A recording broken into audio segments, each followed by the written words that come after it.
Preparations. There are a few things you need to do before you start making exercises. The very first thing is to create a folder that will hold your exercises, because that will make it much easier when you put it onto the internet later on. And go to the local disk C, where I create a new folder. I call the new folder Exercises 1, and there it is. Should I want to use graphics in my exercises, then it is a good idea to copy the graphics to this area as well, because that will make it easier to make sure that all the files are there when I send them to the internet.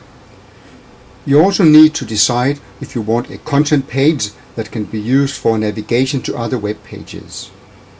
The typical name for a content page would be index.htm or default.htm. This is also the time where you have to decide how many exercises do you want to make and what type of exercises. It is important to decide on some names of the final exercises. For instance, the first crossword exercise could be called cross1.htm. First close exercise could be called close1.htm.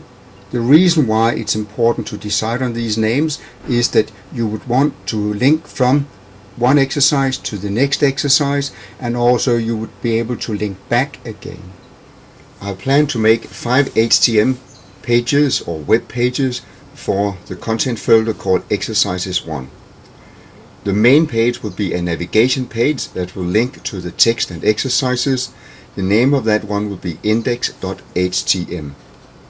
The reason for choosing the name index.htm is that by default most websites will automatically load that page when you go to a folder. The main content page with the information that will be used for exercises will be a text and video page that I have named index_en.htm.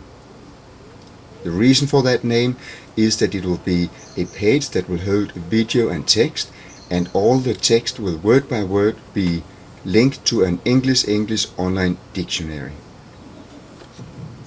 The content page will then link to a crossword exercise, and that will be named cross1.htm.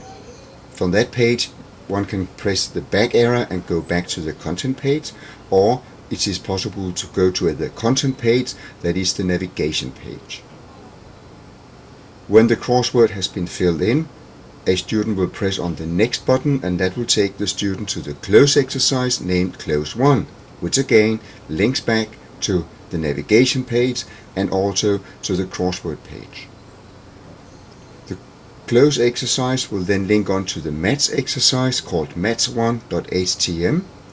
Again, that page can link to the navigation page like all other pages. The final page will be a mixed sentence exercise called mix1.htm. Preparing the content. When you have found some text files that you want to use, that could be a web page or a file from a word processor, you need to clean the text for hidden extras. Hidden extras, that's information that is hidden below the words, for instance a link to another web page, or information in Word like a bold letter, etc.